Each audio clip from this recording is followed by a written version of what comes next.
আচ্ছা, আপনারা কি জানেন চট্টগ্রাম নগরীর কর্ণফুলী উপজেলায় এমন একজন মহান অলি শুয়ে আছেন যার মাজারের সন্ধান নাকি মিলেছিল একটি স্বপ্নের মাধ্যমে। কি খুব একটু অবাক হচ্ছেন তাই না? আরো শুনলে অবাক হবেন। চট্টগ্রামের একটি গ্রামের নামই রাখা হয়েছে ওনার নাম অনুসারে। কিন্তু কে ছিলেন এই মহান অলি আর কিভাবে বা খুঁজে পাওয়া গেল ওনার মাজার?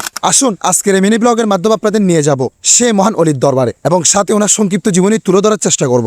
আসসালামু আলাইকুম, জি বলছি আমি আহমেদ মিনহাজ। তো গাইস, প্রতিবারের মতো আজকেও আপনাদের সামনে একটি নতুন ব্লগ নিয়ে হাজির হয়েছি। তবে ঐতিহাসিক মাজার আসার জন্য আমি প্রথমে চট্টগ্রামের বহাদ্দারহাট চলে আসি। এরপর এখান থেকে কর্ণফুলী নতুন ব্রিজ হয়ে মসজিদ ট্যাগ থেকে সেনজি করে ফকিরহাট নেমে পড়ি। তারপর এখান থেকে অটোরিকশায় সোজা চলে আসি সেই মহান অলির পবিত্র দরবারে।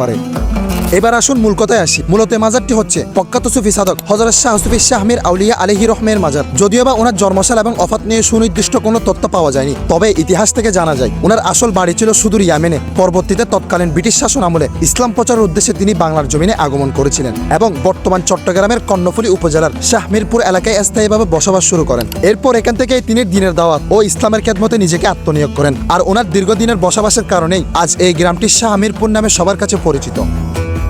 চলুন এবার জেনে নিই কিভাবে স্বপ্নের মাধ্যমে ওনার মাজারের সন্ধান মিলেছিল। জানা যায় স্থানীয় নূর মোহাম্মদ নামের এক ব্যক্তি বার্মা নদীপথে সাম্মান চালাতে গিয়ে একদিন পথ হারিয়ে ফেলেন। তখন অনেক চেষ্টা করেও ঘাটে ফিরতে না পেরে তিনি সাম্পানেই ঘুমিয়ে পড়েন। এরপর স্বপ্নে হঠাৎ হযরত শাহ মীর আলাইহি রহমান এসে তাকে বলেন, যেখানে ওই পোকা মাটি তুলে রেখেছে সেখানেই আমার কবর, সেখানে গিয়ে মাজারটি সংস্কার করো। পরে ঘুম থেকে জেগে তিনি অবাক হয়ে দেখেন তার সাম্পারটি নিরাপদে ঘাটে পৌঁছে গিয়েছে। এরপর স্বপ্নে দেখানো সেই স্থানেই ওই পোকার তোলা মাটি দেখতে পান এবং সেখান থেকে হযরত শাহ মীর আউলিয়া আলাইহি রহমানের মাজার শরীফের সন্ধান পান। এরপর তিনি নিজ উদ্যোগে মাজারটি সংস্কার করেন।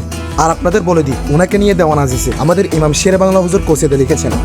তো গাইস, এ হলো সে মহান অলির একটু সংক্ষিপ্ত জীবনী। আর আজকে তথ্যগুলো সংগ্রহ করেছি সুফি গবেষক মালিক ভাই থেকে। আর ব্লগটি এতটুকুই। ভালো লাগলে আমার পেজটি ফলো করবেন। ওকে, আসসালামু আলাইকুম।